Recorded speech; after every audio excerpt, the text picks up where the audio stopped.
Amen. Amen. Je vous salue tous au nom de notre Seigneur Jésus-Christ. Amen. J'ose croire que la semaine s'est bien passée pour tout le monde. Amen. Gloire à Dieu. Tendre Père, Papa, nous te disons merci.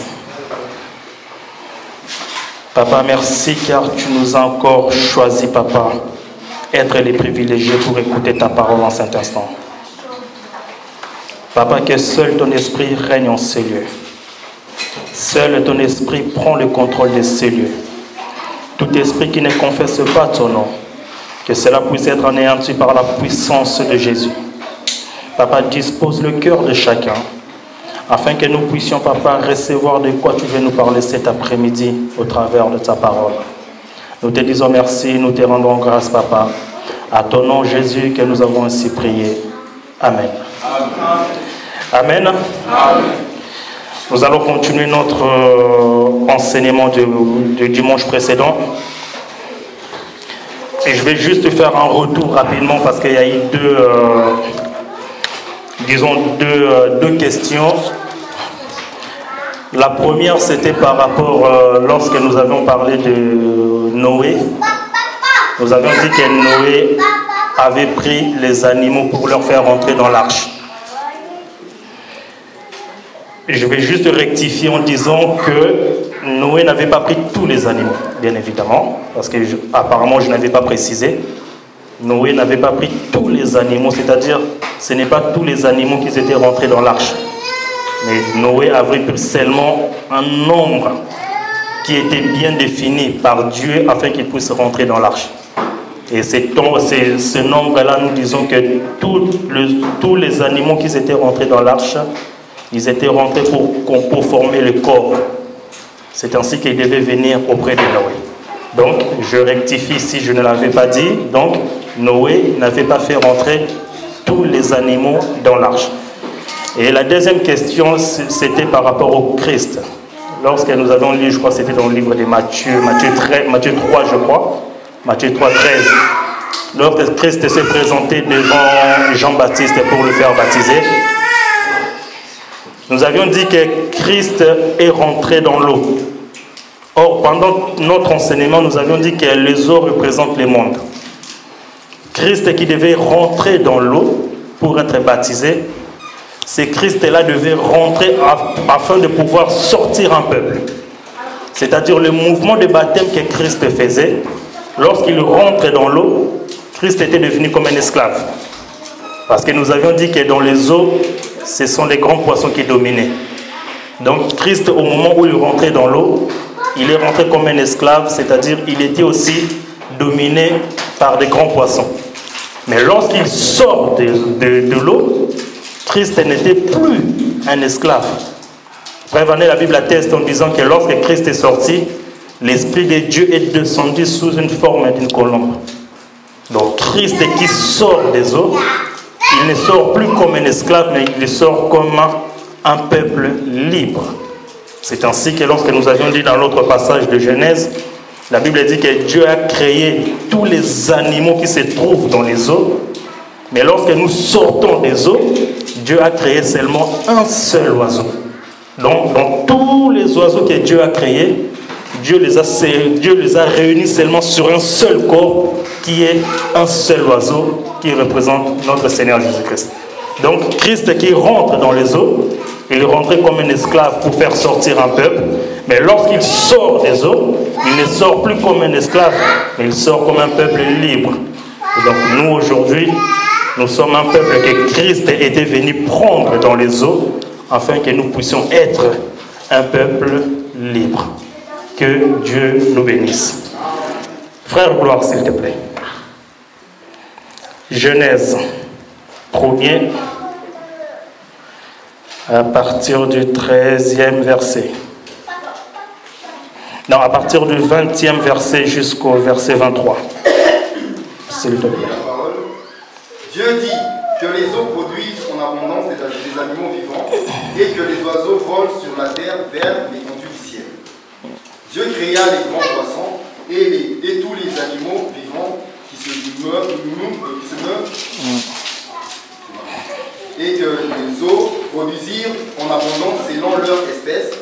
Il créa aussi tout oiseau ailé s'élance en espèces. Dieu vit que cela était bon. Dieu les bénit en disant, soyez féconds, multipliez et remplissez les eaux des mers, et que les oiseaux multiplient sur la terre. Ainsi, il y eut un soir et il y eut un matin. Ce fut le 5e jour. Amen. Ça, c'est notre enseignement de base. Donc, nous sommes en train de parler par rapport à un peuple qui était sous la domination des grands poissons. Nous avions vu que dans la Bible, Dieu, lorsqu'il créa le 5e jour, Dieu a créé les grands poissons. Et les grands poissons, nous avions dit que les grands poissons se trouvent dans les eaux juste pour dominer. Mais Dieu ne s'arrête pas là. Dieu, en créant les grands poissons, il a aussi créé tous les animaux qui se meuvent, c'est-à-dire tous les animaux qui peuvent ou avoir la capacité de se déplacer. Donc Dieu crée les grands poissons. Dieu ne s'arrête pas là. Les grands poissons, ils sont là pour dominer. Mais Dieu crée aussi les animaux qui doivent être capables de fuir aux grands poissons. C'est ainsi que Dieu, lorsqu'il a créé tous ces animaux, nous avions dit que Dieu les a créés au pluriel. Il y avait tous les animaux. Dieu créa les grands poissons pour dominer et il créa les animaux qui ont la capacité ou qui auront la capacité de se déplacer. Nous avions dit que les animaux qui avaient la capacité de se déplacer, c'était un peuple qui avait la capacité de fuir les grands poissons.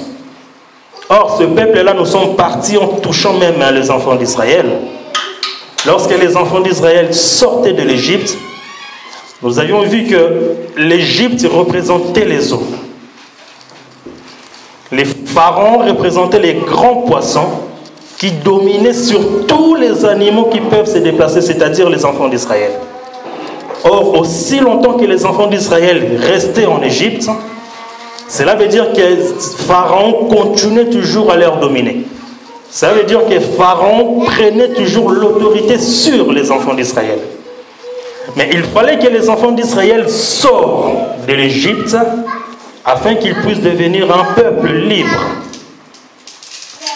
Aussi longtemps que les enfants d'Israël demeuraient en Égypte, malheureusement cela est impossible pour qu'ils puissent devenir un peuple libre. Il fallait qu'ils sortent de l'Égypte. C'est ainsi que la Bible dit tous les animaux vivants qui se meuvent. Donc Dieu créa tous les animaux.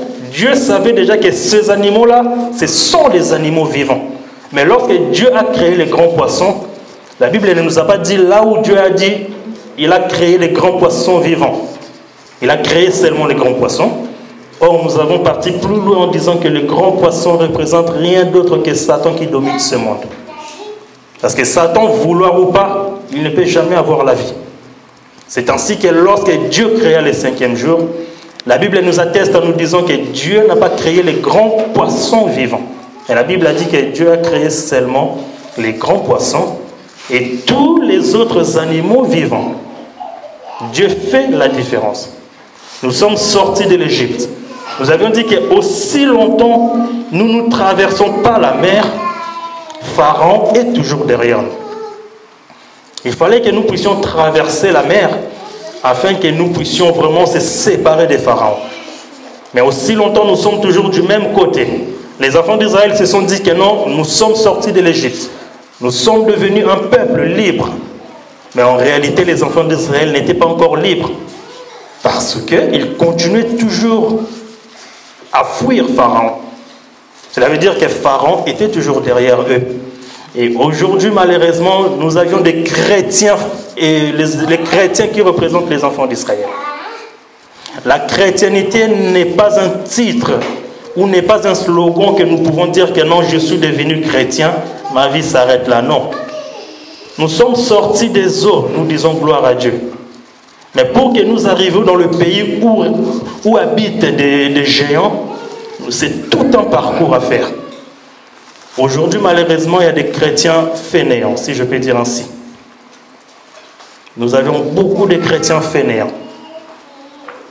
Or, le royaume des cieux, malheureusement, n'appartient pas du tout aux fainéants. Le royaume des cieux appartient aux guerriers, Il faut être un guerrier pour obtenir, pour rentrer justement dans le royaume.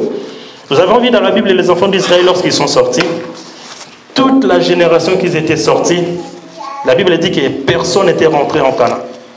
Il fallait qu'eux tous puissent mourir. C'était leurs enfants qu'ils étaient rentrés. Tout simplement pourquoi? Parce qu'ils ont cru que lorsqu'ils sont sortis, au moment où ils sont sortis de l'Égypte, ça y est, c'est bon, ils vont hériter le pays où coule le lait et le miel. Or, il y avait tout un parcours à faire après.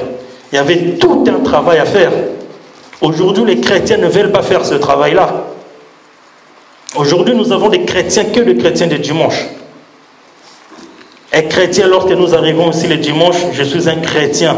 Shalom frère, shalom sœur, nous prions, gloire à Dieu.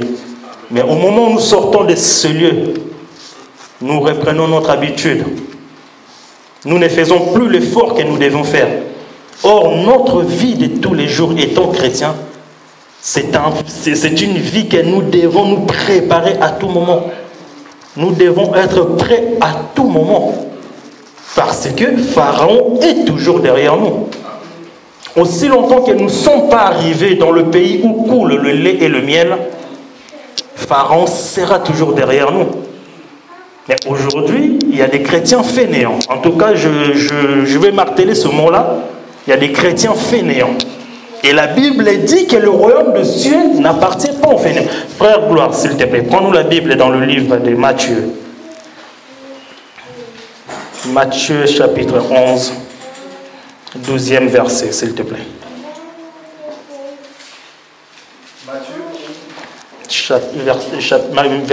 Chapitre 11, verset 12, s'il te plaît. Je lis, depuis le temps de Jean-Baptiste jusqu'à présent, le royaume des cieux est forcé. Et ce sont les violents qui s'en emparent. Amen. Ici, c'est Jésus qui est en train de parler que depuis les temps de Jean-Baptiste jusqu'aujourd'hui, le royaume des cieux est forcé. Ce sont les violents qui s'en emparent. Jésus a bien précisé, ce sont les violents qui s'en emparent. Mais Jésus est parti plus loin en disant que depuis les temps de Jean-Baptiste jusqu'à aujourd'hui, nous n'allons pas essayer de rentrer dans la profondeur de ce passage. Jean-Baptiste ne représente rien d'autre que l'ancienne alliance. Aujourd'hui, il ne représente rien d'autre que la grâce. Donc Jésus est en train de nous dire que depuis la création jusqu'à aujourd'hui, le royaume des cieux appartient aux violents. Il faut être un guerrier. Il faut être quelqu'un qui a soif d'hériter ce royaume. Aussi longtemps tu te dis que moi j'ai accepté Christ comme Seigneur dans ma vie. Moi, pour moi, cela me suffit. Ah non, je mérite de dire carrément que tu te trompes. Parce qu'il y a beaucoup des enfants d'Israël qui sont sortis de l'Égypte, mais malheureusement, ils ne sont pas tous rentrés dans le pays où coule le lait et le miel. Tout simplement pourquoi? Parce que les enfants n'ont pas fait ce qu'il fallait faire. Les enfants n'ont pas marché selon le principe. Les enfants n'ont pas voulu marcher selon ce que Dieu les avait recommandé. Or, nous, notre vie, nous ne pouvons malheureusement pas baisser de garde. Il faut toujours être un guerrier. Dieu aime des guerriers. Dieu n'aime pas des violents, n'aime pas de fainéants, pardon. Dieu aime des guerriers. Il faut que tu sois un guerrier. C'est ainsi que Dieu a dit, il a créé tous les animaux qui peuvent se déplacer. Parce que Dieu aurait pu aussi créer tout simplement les animaux qui ne se déplacent pas. Et là, nous comprenons que ce sont des animaux qui seront engloutis par la bouche des grands poissons. Mais Dieu a créé les animaux qui peuvent se déplacer. C'est ainsi que je me dire à une personne que Dieu ne peut jamais permettre que tu sois tenté au-delà de ta force. Nous devons comprendre, peu importe ce qui se présente devant nous, Dieu nous donne toujours la force de pouvoir dominer sur cela.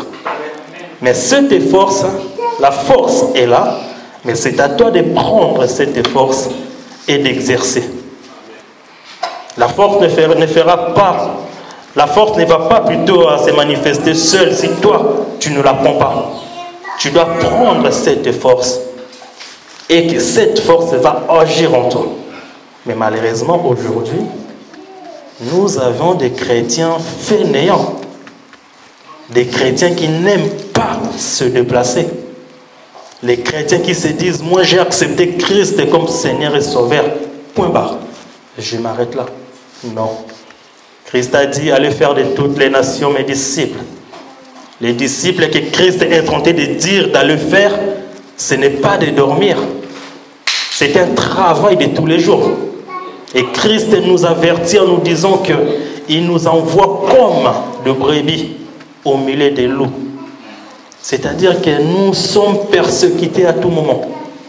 Mais aussi longtemps que Christ n'est pas venu, nous serons toujours persécutés.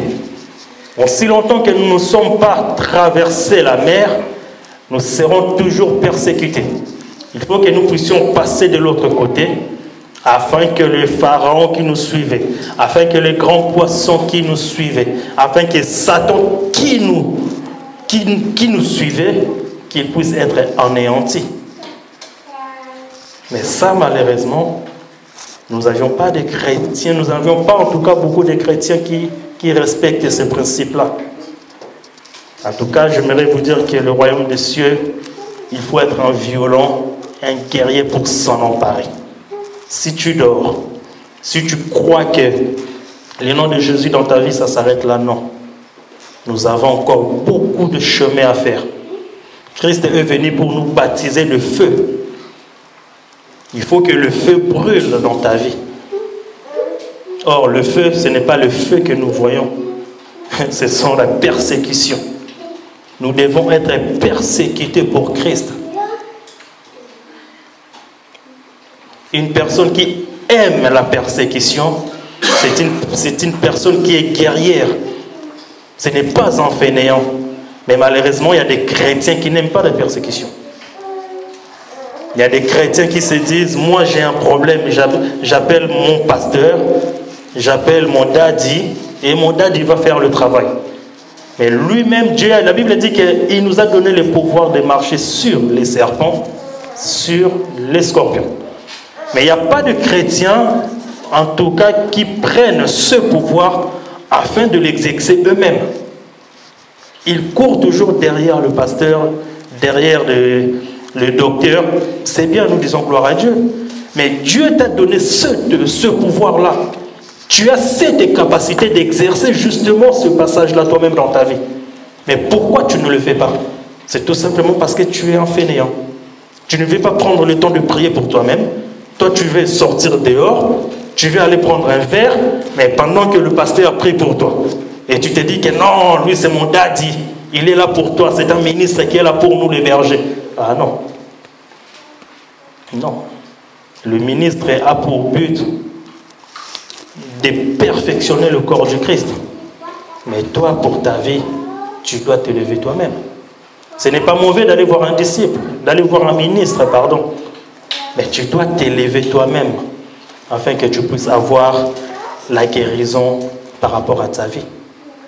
Ne sois pas en tout cas un chrétien fainéant, parce que les chrétiens fainéants n'hériteront pas le royaume des cieux. En tout cas, les chrétiens fainéants n'hériteront pas du tout le royaume des cieux. Il faut être un chrétien guerrier pour hériter le royaume des cieux. Frère, gloire s'il te plaît. 1 Corinthiens chapitre 9. Ici, en tout cas aujourd'hui, nous allons essayer de... 1 Corinthiens chapitre 9, verset 24 et verset 25, s'il te plaît.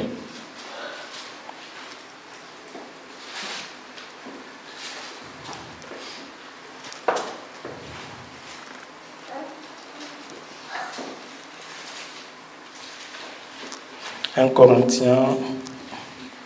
Ne savez-vous pas que ceux qui courent dans les stades courent tous, mais qu'un seul rapporte le prix? Courez de manière à le remporter. Tous ceux qui combattent s'imposent toute espèce d'abstinence et ils le font pour obtenir une couronne corruptible. Mais nous faisons-le pour obtenir une couronne incorruptible. » Ici, l'apôtre Paul est en train de nous qualifier comme des athlètes. Un athlète doit savoir c'est donner des principes. Si tu veux être un grand, tu veux gagner des trophées, tu dois savoir mettre des principes dans ta vie. Ici, l'apôtre Paul est en train de dire que nous courons tous pour obtenir une couronne. Bon, nous n'allons pas toucher une couronne corruptible, mais nous parlons de couronne incorruptible. Mais quel athlète peut obtenir une couronne s'il ne court pas? Or, le travail que l'athlète est en train de faire, justement, c'est un travail qui se donne à fond afin d'obtenir ce qui est le prix. Et nous, notre prix, c'est le royaume. Mais si nous sommes des athlètes fainéants, nous ne pouvons obtenir cette couronne, parce que cette couronne est réservée que pour des athlètes qui sont déterminés. Un athlète qui n'est pas déterminé ne peut malheureusement pas obtenir une couronne. Tu dois être l'athlète bien déterminé afin que tu puisses obtenir justement cette couronne. Mais malheureusement, parmi nous les chrétiens, nous avions beaucoup d'athlètes qui ne sont pas du tout déterminés à obtenir une couronne. Ils se disent que moi je me suis inscrit dans ce sport, j'ai ma licence, ça y est, c'est bon, je m'arrête là. J'ai de l'argent qui rentre, ça y est, c'est bon, je m'arrête là. Les trophées, cela ne me regarde pas. Ah non. Un athlète doit obtenir des trophées. Et la couronne la plus importante, c'est lorsque tu te donnes un fond. Je peux donner l'exemple. On le voit pour les joueurs de football, par exemple. Ils courent pendant toute l'année. Mais le plus grand, lorsqu'ils courent, ils pensent toujours au ballon d'or. Parce qu'ils savent qu'à la fin, j'aurai une couronne qui dépasse toutes les couronnes. Et nous, les chrétiens, nous devons être pareils. Nous courons afin d'obtenir une couronne. Mais cette couronne, malheureusement, nous ne pouvons l'obtenir si nous sommes des athlètes fainéants. Nous devons faire le déplacement. Nous devons faire un travail qui est déterminé, qui est défini par rapport à ce que nous voulons faire. L'apôtre Paul est en train de dire qu'il traite son corps durement. Pourquoi l'apôtre Paul traite son corps durement? C'est tout simplement justement pour ne pas se laisser distraire par son corps. Or, nous aujourd'hui, nous avions des athlètes, nous avions des chrétiens distraits, qui se laissent distraire par leur corps, par les désirs charnels.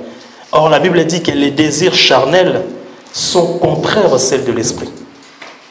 Nous, étant enfants de Dieu, nous ne pouvons pas vivre, selon le désir charnel. Nous devons toujours fixer notre regard auprès de notre Seigneur, afin que nous puissions faire ce que le Seigneur nous recommande. Malheureusement, nous avions des chrétiens fainéants qui ne veulent pas se déplacer, qui ne savent pas que Pharaon est toujours derrière nous. Donc, encore une fois, aussi longtemps que nous ne sommes pas passés de l'autre côté, Pharaon sera toujours derrière nous en train de nous suivre. Et Pharaon ne te lâchera pas aussi longtemps qu'il ne t'a pas obtenu. Et toi, de ton côté, si tu ne fais pas l'effort de passer de l'autre côté, en tout cas, tu seras englouti par le grand poisson. Or, l'engloutissement du grand poisson, ça sera pour l'éternité. Nous devons nous fortifier étant chrétiens. Il y a des chrétiens faibles et il y a des chrétiens forts, nous les savons. Mais étant chrétien, lorsque tu sais déjà d'où tu viens, c'était un lieu où tu étais en captivité et tu es sorti, mais tu dois marcher pour aller dans un lieu où tu auras la liberté. Tu dois continuer à marcher. Et nous les chrétiens, nous avions cette mission-là tous les jours. Notre vie doit être une vie exemplaire. En tout cas, doit être une vie exemplaire. Nous avions des chrétiens depuis que tu le connaissais, il était en Égypte, il avait les mêmes habitudes. Il est sorti de l'Égypte, il a toujours les mêmes habitudes.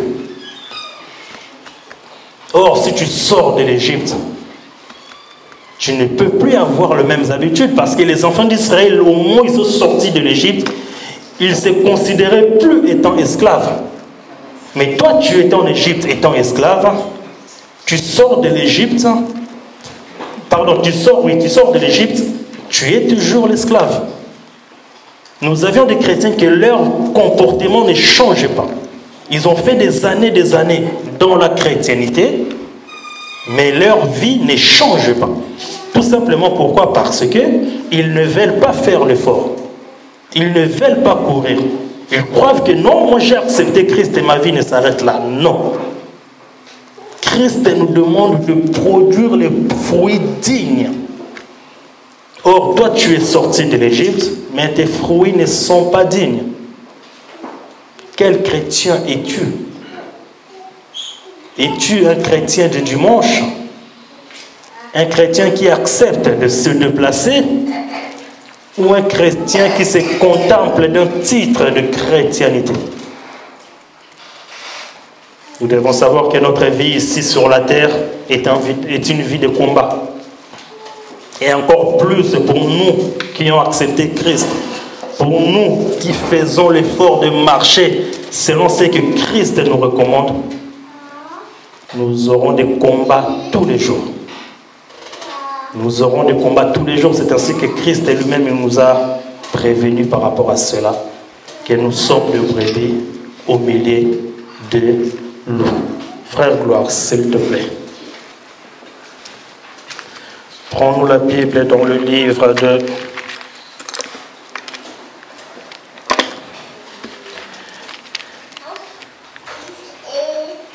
Luc, chapitre 13,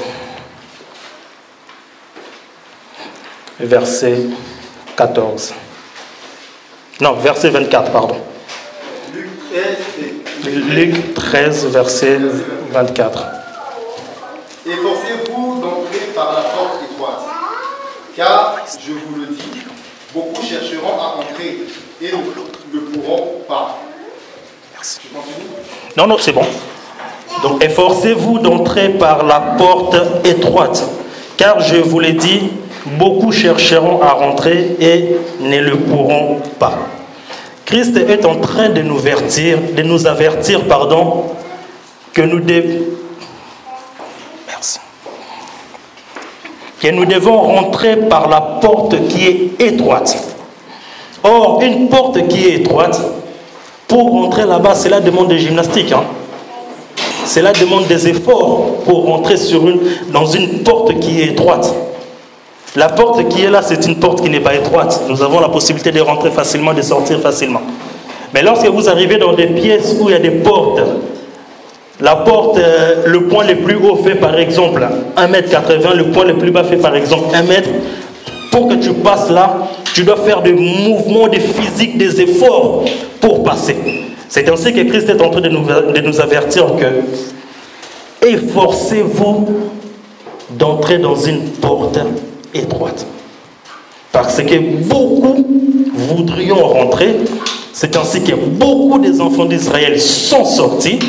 Mais malheureusement, il n'y en a pas beaucoup qui sont rentrés en Canaan. Et beaucoup voudrions rentrer, mais ils ne pourront pas. Tout simplement pourquoi? Parce que leur corps n'est pas souple pour faire de physique, pour faire des gymnases ou des gymnastiques ou des mouvements afin de pouvoir passer cette porte. Donc c'est une porte que nous tous, nous ne pouvons passer pour passer de l'autre côté. Pour que tu arrives à passer cette porte, tu dois commencer à faire des entraînements. Afin que lorsque tu te présenteras devant cette porte, que ton corps soit souple afin de pouvoir passer. Si ton corps n'est pas souple, en tout cas, tu ne passeras pas.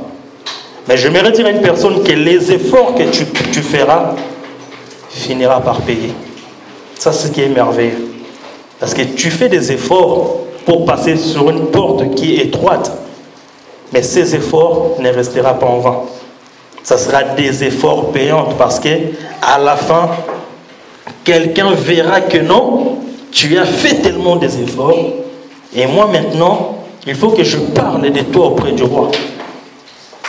Parce que si tu ne fais pas ces efforts-là, personne ne parlera de toi auprès du roi. Tu dois faire des efforts afin que quelqu'un puisse parler de toi auprès du roi. Aussi longtemps que nous restons des chrétiens fainéants, les chrétiens qui ne veulent pas faire des efforts, malheureusement, il n'y aura personne qui pourra nous témoigner auprès du roi.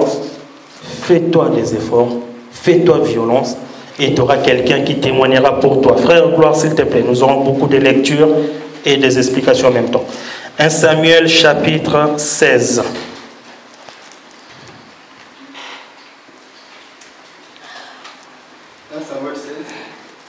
Verset 18. On peut commencer à partir du verset 16 jusqu'à 18, s'il te plaît. 1 Samuel 16, verset 16 à 18. Que notre Seigneur parle, tes serviteurs sont devant toi. Ils chercheront un homme qui sache jouer de la harpe, et quand le mauvais esprit de Dieu sera sur toi, il jouera de sa main, et tu seras soulagé. Saoul répondit à ses serviteurs, trouvez-moi donc un homme qui joue bien et emmenez-le-moi. L'un de ses serviteurs prit la parole et dit, voici, j'ai vu un fils d'Isaïe, Bethlémite, qui sait jouer. C'est aussi un homme fort et vaillant, un guerrier, parlant bien et d'une belle figure, et l'Éternel est avec lui. Saoul envoya des messagers à Isaïe pour lui dire, envoie-moi David, ton fils, qui est avec les brebis. Merci, frère. Amen. Ici, la Bible nous relate un peu l'histoire. Nous connaissons un peu tous l'histoire. Le roi Saül avait des esprits. Et le roi Saül avait besoin que son esprit soit tranquille. La Bible dit au verset 16, ses serviteurs se présentent devant Saül en lui disant que notre Seigneur parle et ses serviteurs l'écouteront. La Bible dit que tes serviteurs sont devant toi. Ils chercheront un homme qui sache jouer de la harpe. Et quand le mauvais esprit de Dieu sera sur toi, il jouera de sa main et tu seras soulagé. Les serviteurs se présentent devant le roi en leur disant que nous sommes là, nous allons partir te chercher un homme qui est capable de jouer de la harpe. Parce que pour que les esprits du roi partent, il fallait seulement un homme qui était capable de jouer de la harpe. Et parmi tous ces serviteurs, ils ont dit que non, nous allons aller chercher, mais il y en avait seulement un qui est sorti, et là c'est le verset 18 qui nous intéresse. Il y en avait seulement un qui est sorti, et la Bible dit que l'un des serviteurs prit la parole et dit, voici, je vis un fils d'Isaïe, Bethlémite, qui sait jouer. C'est aussi un homme fort et vaillant, un guerrier, parlant bien et d'une belle figure. Et l'Éternel est avec lui. Ici, nous avions dit que pour passer de l'autre côté de la porte, tu dois faire des efforts. Or, les efforts que tu vas faire, en tout cas, ce ne sera pas des efforts en vain. Quelqu'un sera là, quelqu'un se souviendra des efforts que tu fais et quelqu'un parlera de toi auprès du roi. Et ici, notre frère David, nous comprenons que pendant toute la vie de notre frère David, il faisait que ces efforts-là. David faisait que ces efforts-là. Et l'effort que David faisait, c'était quoi? Tout simplement de jouer à la harpe. Et David faisait que jouer à la harpe. Et la harpe, nous allons rentrer là-bas après, David qui faisait jouer que de la harpe, et l'un des serviteurs a remarqué que David, il sait jouer de la harpe.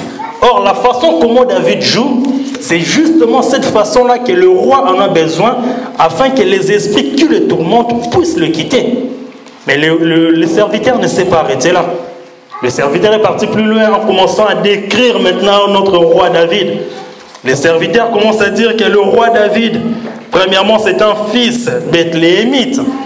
Et il est parti plus loin en disant que c'est un homme qui est fort.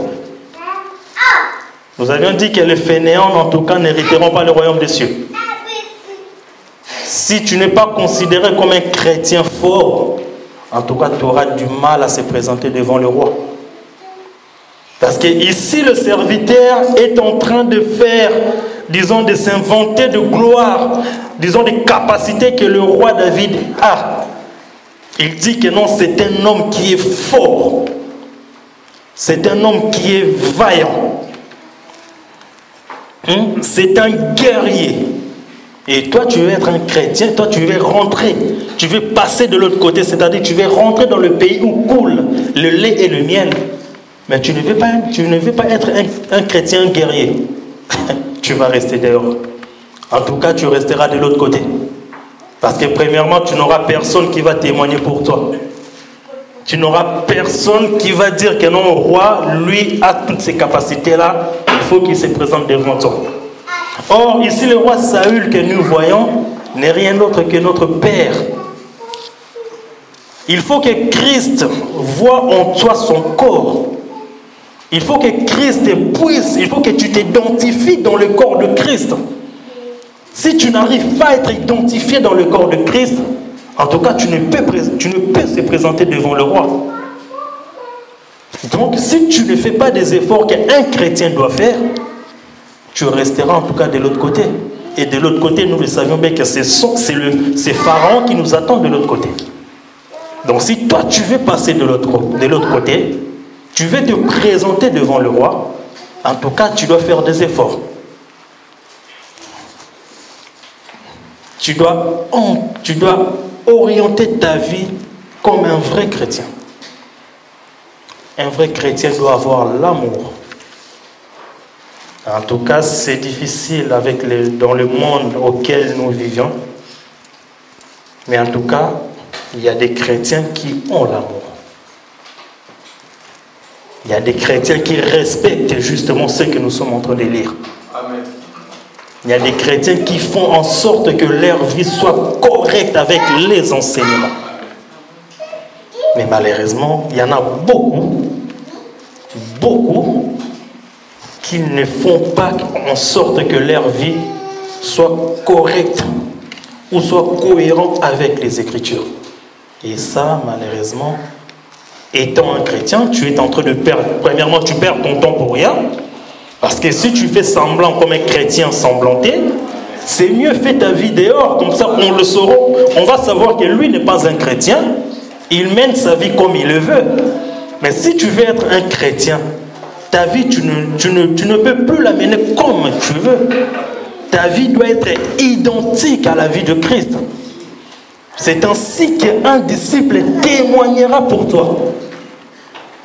Aussi longtemps que ta vie n'est pas correcte avec Christ, quel est ce serviteur qui aura la capacité de se présenter devant toi pour dire que roi, lui, a toutes ses capacités alors que tu ne les as pas. Tu te présenteras devant le roi commencera à te poser des questions, tu vas commencer à regarder partout. Non, tu dois posséder toutes ces qualités-là afin que tu puisses être digne de se présenter devant le roi. Nous avons vu la Bible nous a dit que le serviteur, vraiment ce serviteur, il était sûr de qualité du roi David. C'est ainsi qu'il s'est permis de se présenter devant le roi afin que le roi puisse justement demander qu'on lui ramène le roi David.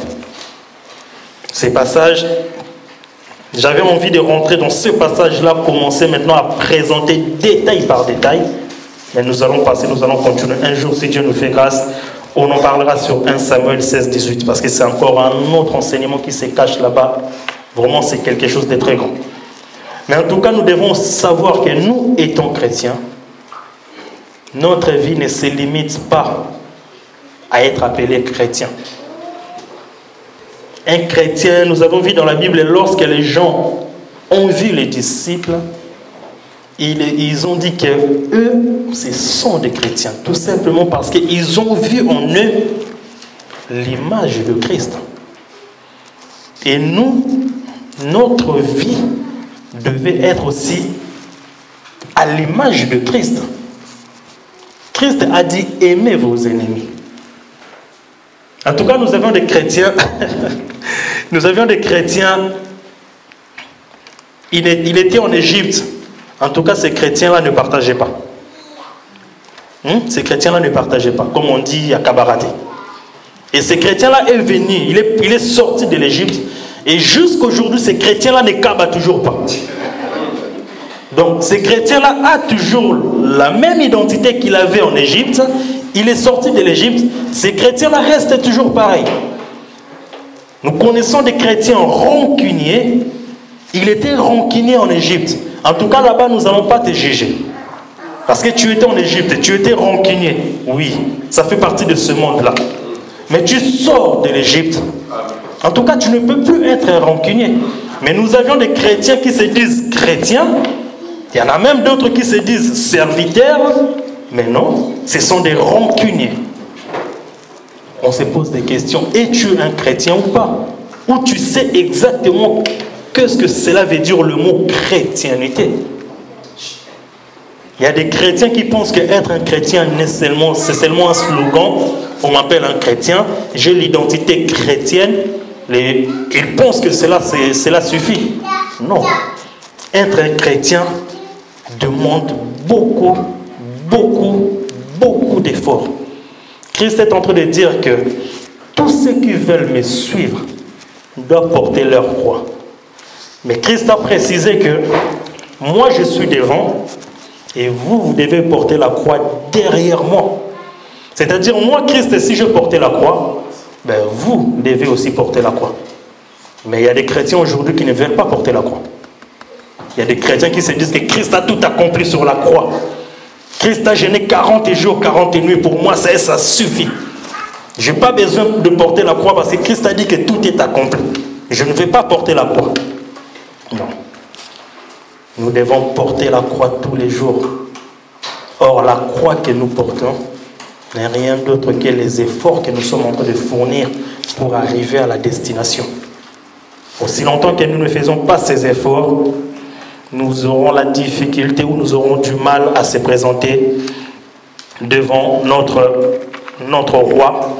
Tu auras du mal à trouver un serviteur qui se permettra de se présenter devant le roi pour témoigner de tes qualités, pour témoigner de qui est réellement ce chrétien. En tout cas, nous devons avoir quelqu'un qui est là pour nous témoigner auprès du roi. Apôtre Paul, je crois qu'il est en train de dire ça, je crois que c'est dans le livre des Romains, que Christ intercède pour nous auprès du roi. Mais Christ qui intercède pour nous. Pensez-vous que Christ intercède pour le titre chrétien ou Christ intercède pour la personne qui a les qualités du roi David? Tu dois avoir des qualités du roi David afin que Christ puisse intercéder pour toi. Or, Christ n'est rien d'autre que le serviteur qui intercédait pour David auprès du roi Saül. Donc, si tu n'as pas un serviteur qui intercède pour toi, en tout cas, tu ne peux se présenter devant le roi. Et en tout cas, ta bénédiction, tu ne peux malheureusement pas la saisir. Frère, gloire, s'il te plaît. On est dans le livre de Genèse, chapitre 27.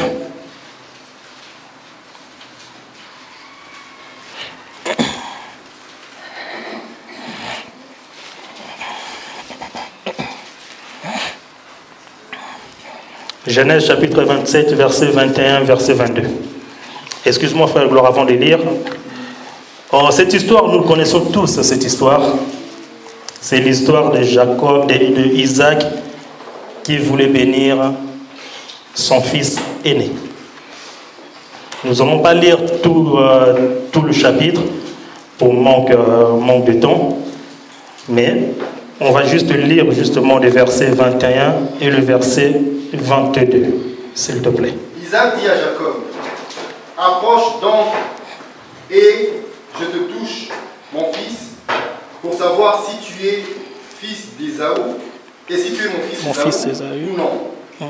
Jacob s'approcha d'Isaac, son père, qui le toucha et dit, la voix est la voix de Jacob, mais les mains sont les mains d'Ésaü. Amen. Cette histoire, nous le connaissons tous. Isaac était devenu vieux. Isaac, il fallait qu'il puisse bénir son fils aîné. Isaac appela son fils aîné en lui disant, viens mon fils, prends tes armes, va tuer un gibier, fais-moi un mets afin que je puisse manger avant de mourir pour que je puisse te bénir. Mais au moment où Isaac parlait à Ésaü, et Rebecca était à côté. Et Rebecca a tout entendu. Et Rebecca a pris toutes les paroles du père, a ramené ça à Jacob. Rebecca, par contre, il n'a pas dit à Ésaü à Jacob que ton père a dit à ton fils va chercher un gibier. Non. Rebecca, par contre, a dit à Jacob que ton père a dit va me prendre deux taureaux. Rebecca, qui savait exactement ce que le père voulait dire, il a donné tous ses ordres à Jacob. Jacob est parti, il a ramené, il a fait tout ce que la mère lui avait dit. Au moment où Jacob se présente devant Isaac, la première des choses, Isaac dit que approche-toi mon fils pour savoir si tu es vraiment mon fils Ésaü ou pas. Parce que Isaac entendait la voix. Il a demandé qu'on lui fasse à manger. On lui a fait à manger. Mais avant qu'il mange la nourriture, Isaac devait être sûr si la personne qui lui a ramené cette nourriture est bel et bien la personne qui lui avait ordonné de lui ramener cette nourriture. Isaac demande à son fils Jacob, approche. Son fils s'approcha. La Bible dit que Isaac dit à Jacob, approche donc et que je te touche, mon fils, pour savoir si tu es mon fils Ésaü ou pas. Isaac ne voyait plus. Isaac pouvait seulement savoir si c'était son fils en le touchant. Au 22, la Bible dit que Jacob s'approcha d'Isaac, son père, qui le toucha et dit, là c'est Isaac qui parle. Isaac dit, la voix est la voix de Jacob, mais les mains sont les mains d'Ésaü. Par là, nous sommes en train de comprendre que Isaac ne pouvait pas bénir Jacob si Jacob n'avait pas le corps d'Ésaü. Or, Ésaü a le corps. Le père doit s'identifier dans le corps de son fils. Pour que le père puisse te bénir, il doit reconnaître que ce corps est le corps de son fils. Nous étant chrétiens, nous sommes l'église qui forme le corps du Christ. Si c'est un corps qui est tacheté, en tout cas le père ne le bénira pas. Il faut que tu puisses être un membre qui est sans tache pour que tu fasses partie de ce corps du Christ. Et Isaac qui va toucher Jacob pour vérifier si c'est bel et bien son fils, devait toucher le corps. Et Isaac, en touchant le corps, il a vu que le corps c'était bel et bien le corps de son fils. Mais Isaac ne s'est pas arrêté là. Isaac a dit que non, je touche, je vois le corps, je sens le corps de mon fils, mais la voix, c'est la voix de mon fils Jacob. La Bible dit dans le livre de Jean, je vais le lire, Jean chapitre 6, verset 53. Jésus leur dit, en vérité, je vous l'ai dit, si vous ne mangez la chair du Fils de l'homme, et si vous ne buvez son sang, vous n'avez point la vie en vous. Donc, pour que Jacob puisse avoir la vie, c'est-à-dire la bénédiction du Père, il fallait que Jacob puisse avoir le corps de son frère. Or, le corps de son frère n'est rien d'autre que l'Église que nous sommes. Nous sommes le corps du Christ, sur lequel le Père nous regarde. Pour que le Père te donne la vie, tu dois manger ce corps. Car ce corps, lorsque tu le manges, tu auras la vie. Lorsque tu manges ce corps, tu seras maintenant identifié de ce corps.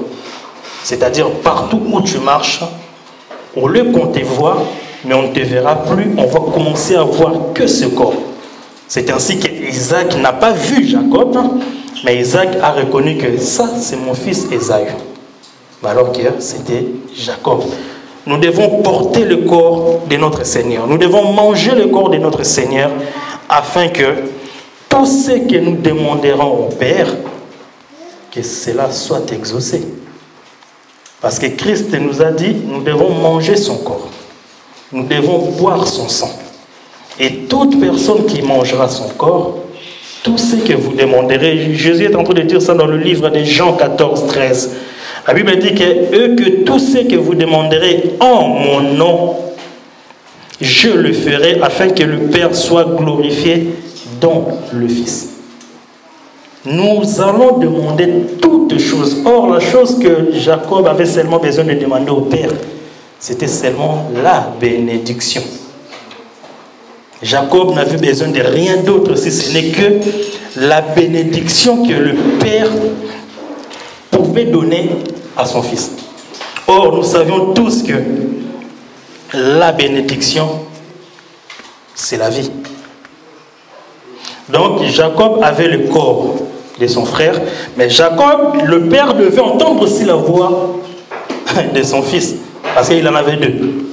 Il a reconnu d'abord le frère par le corps, mais il a aussi reconnu que ça, c'est la voix de mon fils.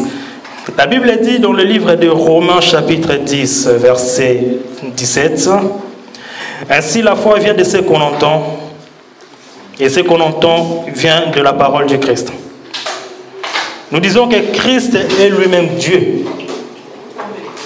Christ, Jésus s'est identifié. Jésus est l'identique au Père parce que celui qui a vu le Fils a vu le Père. La foi vient de ce qu'on entend. Ce qu'on entend vient de la parole de Dieu. Nous comprenons que Isaac avait besoin d'entendre sa propre voix chez Jacob. Nous disons que la voix de Jacob était exactement pareille avec la voix de lui-même Isaac. Parce que si Isaac n'avait pas entendu la voix de Jacob, n'avait pas compris que ça, ce n'est pas la voix de mon fils, en tout cas, Jacob n'allait pas être béni. Donc, pour que Jacob puisse être béni, il fallait qu'il puisse avoir le corps de son frère et aussi sa propre voix. Or, la voix de Jacob n'est rien d'autre que la voix du Père lui-même. C'est ainsi qu'il y a des chrétiens qui aiment avoir le corps d'Ésaü, mais ils ne veulent pas avoir la voix de Jacob. Or, un chrétien doit avoir le corps et la voix. C'est ainsi que nous marcherons selon l'enseignement. C'est ainsi que nous marcherons avec l'enseignement de Christ. Un chrétien qui n'a pas... Nous connaissons l'histoire de cette femme. Je crois que c'est dans le livre d'Ésaïe, je crois. Cette femme où ils se sont présentés devant le mari en lui disant que non, fais-nous seulement porter... On connaît un peu tous l'histoire. En fait, les femmes se sont présentées devant le mâle, devant l'homme en lui disant que fais-nous seulement porter ton nom. Fais-nous seulement porter ton nom. Ce qui a à manger, nous mangerons nous-mêmes. Mais toi, fais-nous seulement porter ton nom. Or, le nom que le femme a demandé, c'était rien d'autre que le corps. Mais tu dois manger aussi le pain. Or, le pain n'est rien d'autre que la vie. Car la vie, c'est la parole de Dieu. Un chrétien doit marcher avec le corps, c'est-à-dire doit avoir le corps et la voix de Dieu. C'est ainsi que tu seras béni. Si tu n'as pas toutes ces qualités-là, en tout cas, ça sera impossible pour que Dieu puisse te bénir. Nous devons faire l'effort. Nous devons marcher selon la parole. Nous devons persévérer dans la parole. C'est ainsi que nous passerons de l'autre côté. C'est ainsi que nous allons nous séparer avec Pharaon. Et c'est ainsi que nous arriverons dans le pays où coule le lait et le miel. Que Dieu puisse nous bénir.